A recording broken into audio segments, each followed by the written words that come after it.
Hello, folks. Welcome to another session of the Maine HamRadio Society's radioactive YouTube video and podcast. My name is Phil Duggan, and my call sign is N1EP, November 1 Echo Papa.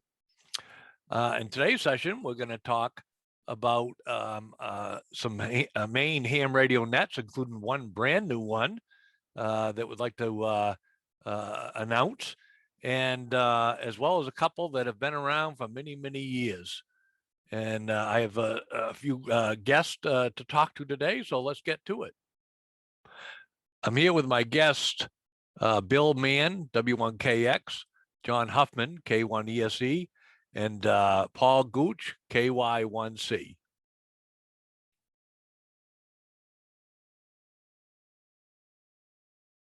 Bill, you're the net manager, right? W1KX?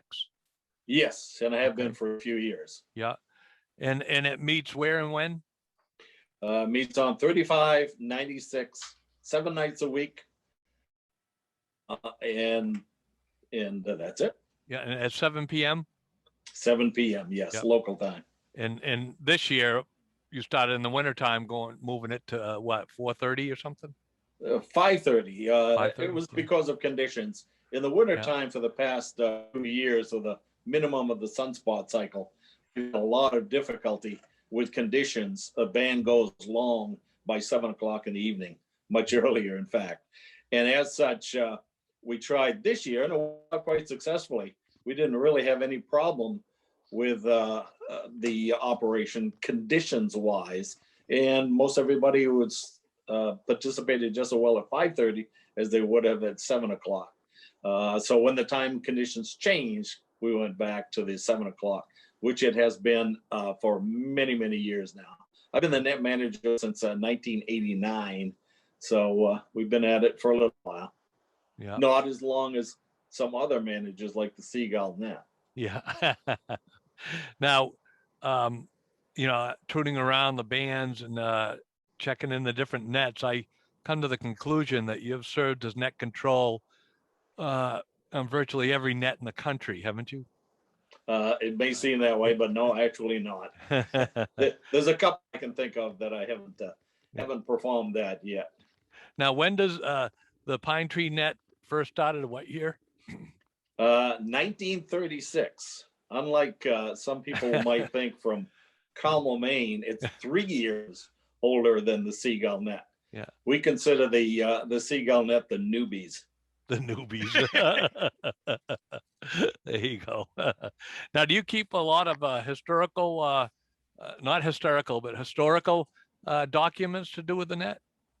Can you? I mean, do you know who started it and that kind of stuff?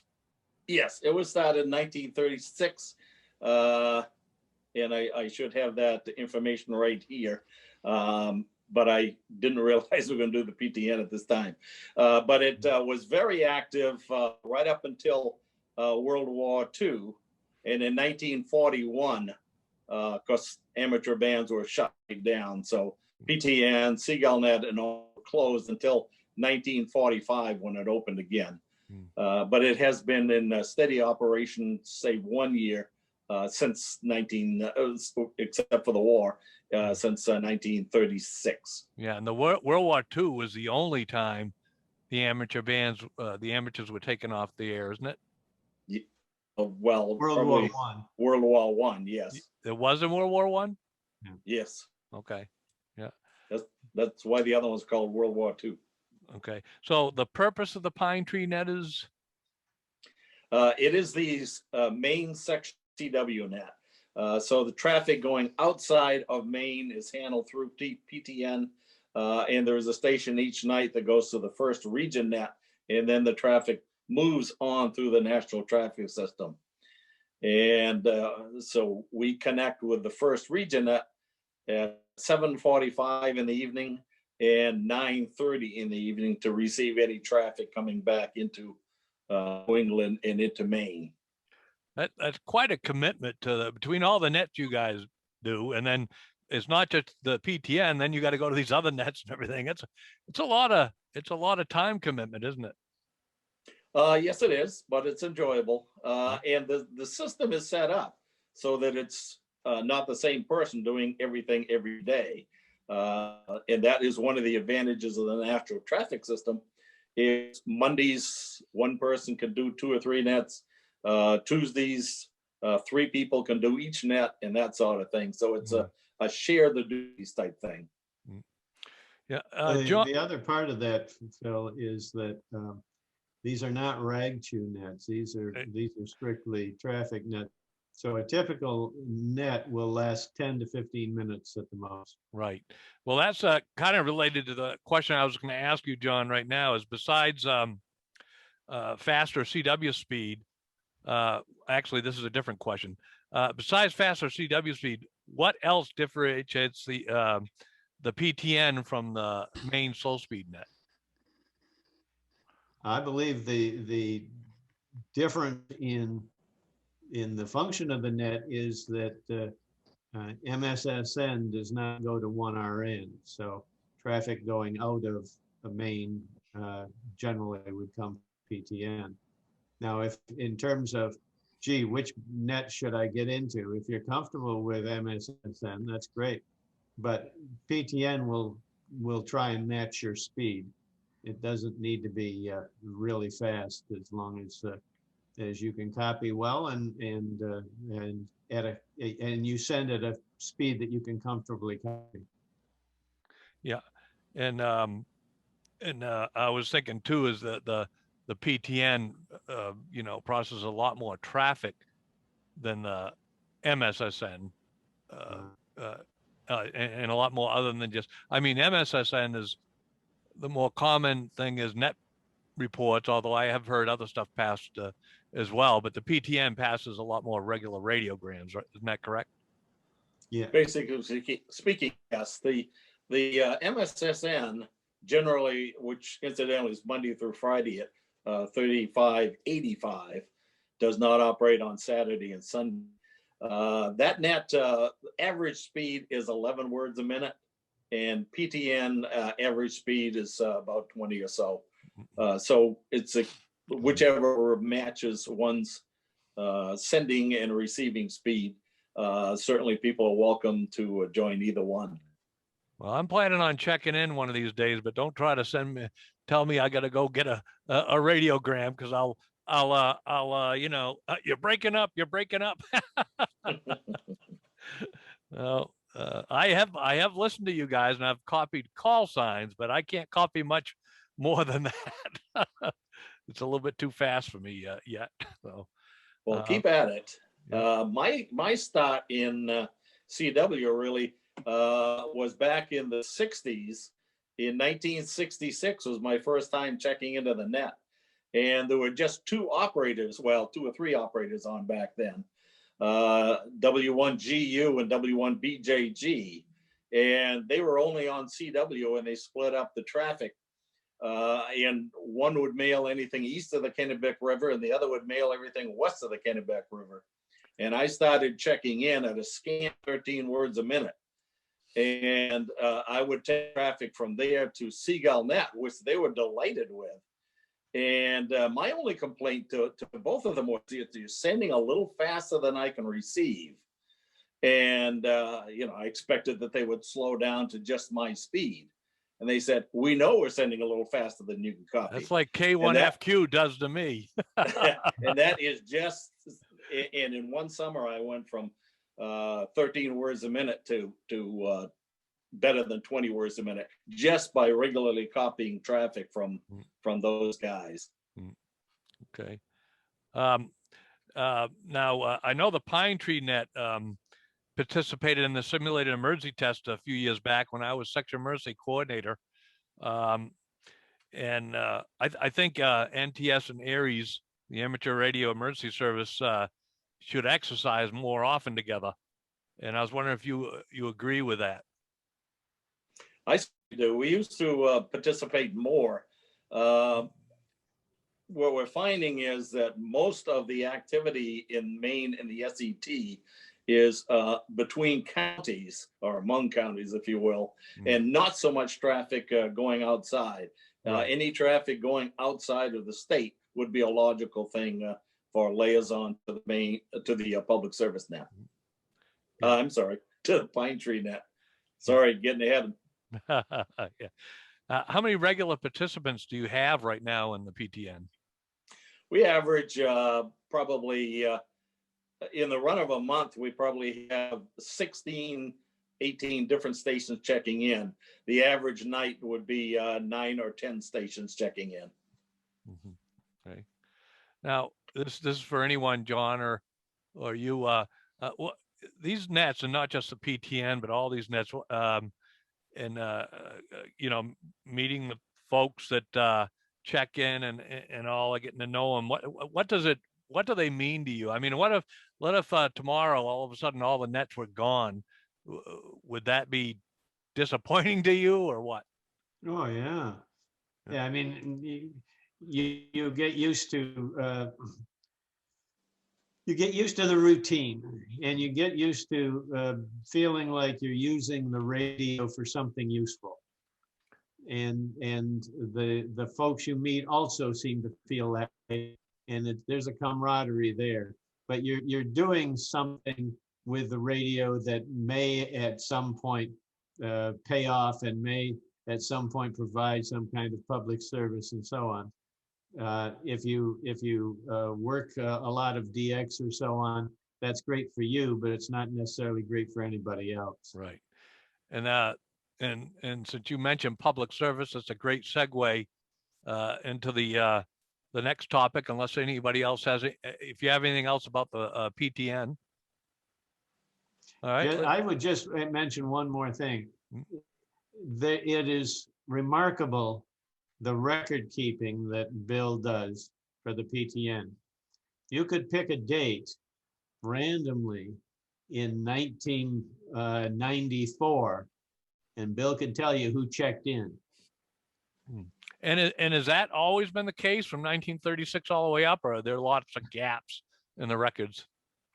I suspect there are lots of gaps. There is no records going all the way back to the early days, but when I became a net manager in 1989, I have kept, shall we say, rather complete records since then. And John is absolutely correct. I do keep track of everything as it happens each month, and I can go back and check if there have been times when someone has become a silent key, passed away, and I can go back actually and tabulate how many times they've done the pine tree net since 1989. Right. Yeah. Somewhat useless information, but I have a lot of fun doing it. And we have a lot of fun looking at it. There you go. All right, let's move over to Paul, KY1C. You're a net manager for the Maine Public Service Net. Is that correct? That is correct. Yeah. Sunday mornings, 9 a.m., 3940 plus 3941. Yeah. Yeah. And now how long has that net been meeting? Well, Bill, when you started asking about histories of Maine Public Service Net, first thing I did was email Bill. And it's been going, I don't know, Bill says that there's been a Sunday morning net for many years, but not continuous operation. It was around in the 60s as an Aries net. It was around in the 70s as a service section net, MSN. And he thinks it's been in pretty much continuous operation since about 78. Yeah. So what is the official purpose of the net? Well, I think that's changed over the years too. I think originally it started out as a section net that people would gather from the SC. Well, Bill told me that in a piece of traffic here. I don't want to take any thunder from Bill because he gave me most of this stuff. The predecessor to the section manager, the section communications manager, and there was something else he was called before that, and the section traffic manager and the section emergency coordinator. A while in the 80s, early 80s, when I first started getting involved with it as as a participant and later as a net, either a net control or a alternate net control. It was a meeting place for the newly formed ARL field organization when they first brought in the affiliated coordinators and those sub cabinet areas that the league set up to spread out and try to encourage more activity, more membership. And Cliff Laverty, W1RWG, anybody remember him besides Bill and me? Cliff was section manager, section communication manager, and he used to run his cabinet meetings one morning a month, one Sunday a month while he was net control, and he'd get reports from all of the different cabinet members. And then the other Sunday mornings were just a regular net. We've always run traffic, as far as I know, and now its main function is to disseminate information. It's a gathering place for people who looking for a place to drop traffic on a Sunday morning. For a long time, the emergency communications net did not handle traffic. So we were the only phone net that handled traffic on Sunday mornings, on Sundays. And it's a good place. There's Maine Public Service Net has people on it that sometimes aren't anywhere else. So you find them on the Maine Public Service Net. Yep, there you go.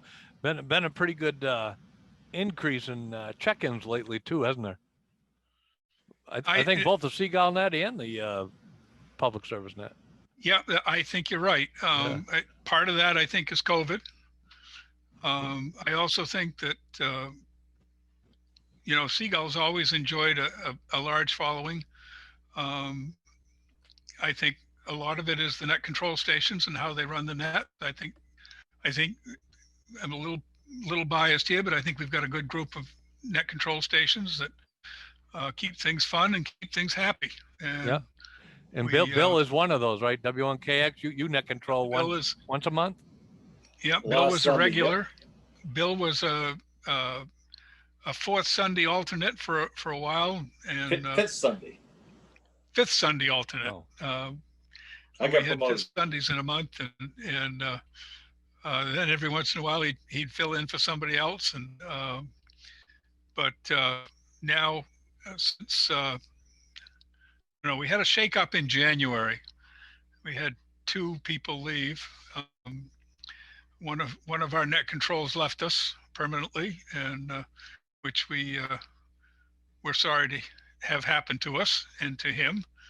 But and then another net control station decided not to continue his stints. We picked up 2 new net controls, and Bill took the 4th Sunday, and Corey took the second Sunday, and we picked up a new fella, K1WRM, Paul, up in Dixfield to do the Sunday alternate.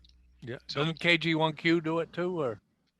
KG1Q does KG1Q does 3rd Sunday, yep. And K1WTX Jerry Hume over in Turner does 1st Sunday. Yeah. Oh. Yeah, very good. And now you get a new website that's still under construction, but yep, we've got some pictures up and some the net roster. I did learn a little bit more from Bill, giving him all this credit, because have you noticed how his head's kind of getting bigger each time? It is. It's filling the screen now. It's like he has to keep sliding back to stay in the picture. But you give me a random date between October 2016 and today, and I can tell you who checked into the Public Service Net. Yeah. And yeah, that's a good idea. Yeah. Well, I I have a complete record of Well, that's what I was going to ask you. What? Because I noticed on the net reports you always list the full amount of the check-ins for each net and what you're doing with them. If Yep. you can, yeah. So these are can be admitted to a court of law, or if somebody says they checked, their murder investigation, they said, well, I was checking into the Maine Public Service net that day. It's not on the list. Uh-oh. John could be in trouble. That is pretty true, I guess. Gosh, I guess that's another reason to check into nets regularly, so you get a good alibi if needed. Right. Yeah. Good alibi. Good alibi. Okay. So anything else about the Maine Public Service net you'd like to share with us? Only that I think our biggest thing, we have a very loyal following. We have a couple of dozen people. We have about 60 on our roster. We have a couple of dozen people that check in every well, more than once a month, just 2 or 3 times a month. We have half a dozen or 10 that check in every week. Yeah. It's a lot of fun. And we love to have new people coming in. I think we're pretty welcoming, and it's an easy place to learn how to do some traffic and to be around in a place to meet up with people if you want to try out traffic nets. You know, that 3940 slant 41 kilohertz seems to be a very popular frequency, even in between the nets. It's a great meeting area, I guess. And I know you got what you term the pre-nets or the post-nets or whatever. There's a great group of people that hang around that frequency. Anybody know how long that's been going on? 3940 has been a main frequency for many, many years, even before K1GUP, if you can imagine that far back. Yeah, so it's good that it's ongoing. So, yeah. Well, anything else?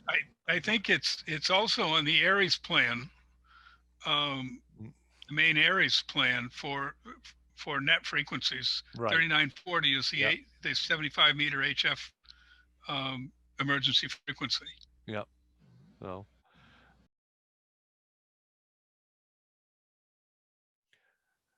Okay, I'm here with my guest, Peter Hatem, KC1HBM, Hotel Bravo Mary, and we're here to talk about a new net in the state of Maine. Peter, why don't you go ahead and tell us about it? Well, it's called the Maine Dirigo net. Dirigo, as you know, is a state motto, which means I lead, which I think Corey proposed that, and Corey Golub, who's KU1U, and the rest of us jumped right on that.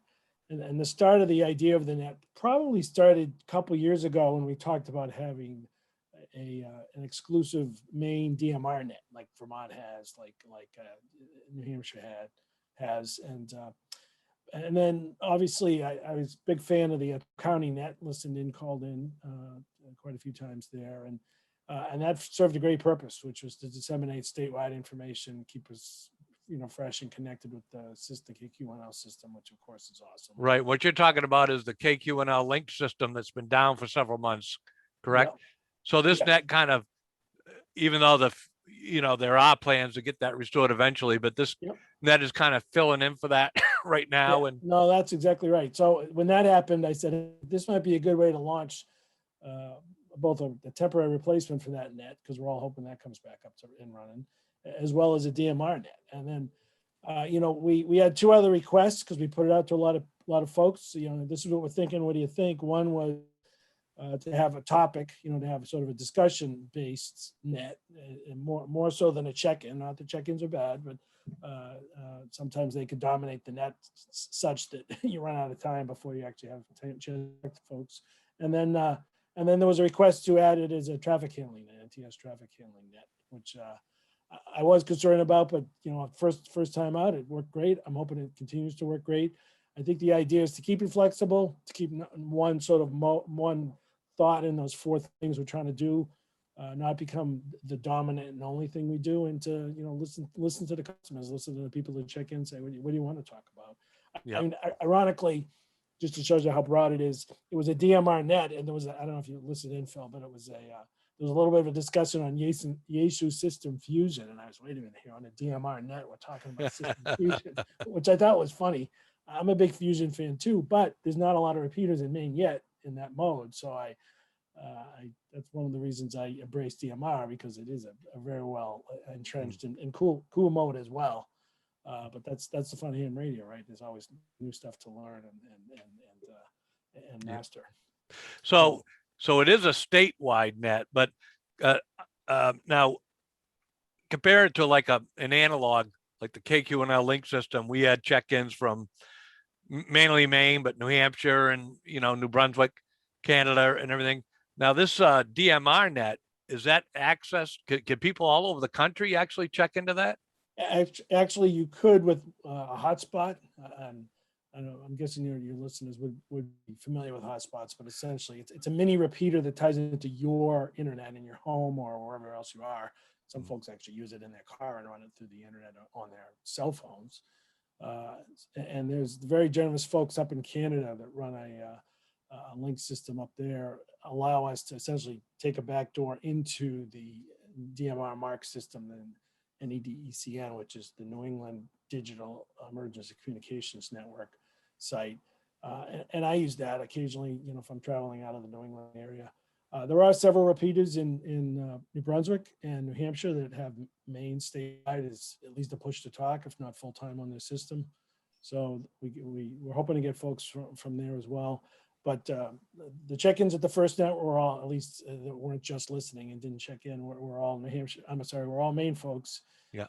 And again, I think because it's initially started as a replacement for the 12 county net, I think people tended to bring out the Maine folks more than anything else. It was also great to hear from folks who I enjoy meeting up at the Lewiston, the Ham Fest that we haven't been having. I haven't spoken to some of those folks in a while, and I heard them on the air yesterday morning. And it was a great way to exchange information about what's going on statewide on a statewide system. But we're hoping folks check in from all over. So again, tell me what the first session was yesterday, which was April 11th. And it's going to be every Sunday at 10 a.m. Is that correct? That's correct. And it's access. What I'm not on DMR yet, so I'm not sure. But there's a certain thing they have to connect to. Well, if you're outside of the range of a DMR repeater in Maine, which is actually pretty hard to do because it's a pretty well covered state for as geographically big as we are by DMR repeaters. I'd guess without knowing, if you're within 50 miles either side of Route 1 or Route 95, you can hit a DMR repeater, and that's probably 95% of the population in Maine. Yeah. So, but if you can't do any of those things or you're out of the area, you can get what's called a hotspot, which is last hotspot I purchased was about a year ago, right before the pandemic hit, and it cost me $60, and it's a little bit of. Yeah, I saw Raspberry Pis, people turning Raspberry Pis into hotspots. Exactly, and that's there's an extra hardware device, but you can buy the kits. The Raspberry Pi itself is the largest chunk of that, but there's kits for the antenna and the I/O for it. But they're the canned programs, downloading Pi-Star and uploading it to that is pretty straightforward. The only thing you have to configure, and this isn't much of a configuration, is if you're using it on Wi-Fi, you got to configure the password for your household Wi-Fi, and then your radio connects to the hotspot, which functions as a repeater mini repeater in your house, and that connects you to the DMR system. Okay. That was one of the issues we did talk about in that yesterday. Is at least a half dozen of us that were on yesterday are pretty fluent at setting all this stuff up, and if someone needs some help with that, and again, isn't that what ham radio is all about? Helping each other enjoy the hobby some more. Yeah. So that went real well, and you had quite a few check-ins. Yeah, I think the total was 20, which we Yep. thought was pretty good for. Yeah, that's not bad for a first net. Yeah, well, timing is always a challenge. We talked about doing it in an evening, and then we were going to originally do it at 9:30, which is a traditional 12 county start time. And Corey suggested we bump it a half hour later because the public service net, which I think is on, what is that, on 80 meters? That's in 75 meters at 9 a.m. Yep. Yeah. But so it lasts about an hour sometimes. So I And think that's that's why why Corey, so we decided that was a better start time, and of course a few of the folks can sleep in. And Tim who runs it is pretty regular churchgoer, but like he said on the air yesterday, it's because of COVID, it's been difficult to do that. So yeah. Okay. And we're hoping to we got a pretty good bench of net controls. I'm hoping to get 4 to 6. So between vacations and it's in Maine in the summer, you're outside a lot and away a lot. Yeah. Okay. Folks know that they're going to be up in so many weeks, but at the same time, it doesn't fall always on somebody's shoulders to run the net. Right. You have any other tips or any other items related to the net? Not at the present. We're getting our feet wet. I thought it was a great start. You're always nervous when you're launching anything like that. Yeah. A lot of butterflies yesterday morning, but I was pleasantly very, very happy after. Yeah. Well, congratulations. And Thank you. who knows, one of these days you might hear me on it. I don't know. That'd be great. I've got one of those real inexpensive Baofeng HTs, DMR HT. I haven't even programmed it yet. So I don't. So where are you located? Millbridge. And there is, if I hook up an external antenna, there is a repeater in Gouldsboro. Yep. I've used that one. Bar Harbor covers Bar Harbor great. When Yeah. I'm up there, hiking Katy or whatever, I always bring my HT with me. It's pretty easy to hit. Although some of the valleys, obviously, line of sight you lose, but most places you can hit the Gouldsboro. Yeah. And I was thrilled when I went up there. It's only a couple, 3 years old. Yeah. Yeah. It's just been put up not too long ago. So. Yeah. Perfect. All right. Well, I want to thank you very much for joining me there, Peter. And good luck with that. Really appreciate it. And I'm good on, you got my call sign, so I'm good on QRZ if anybody has any questions.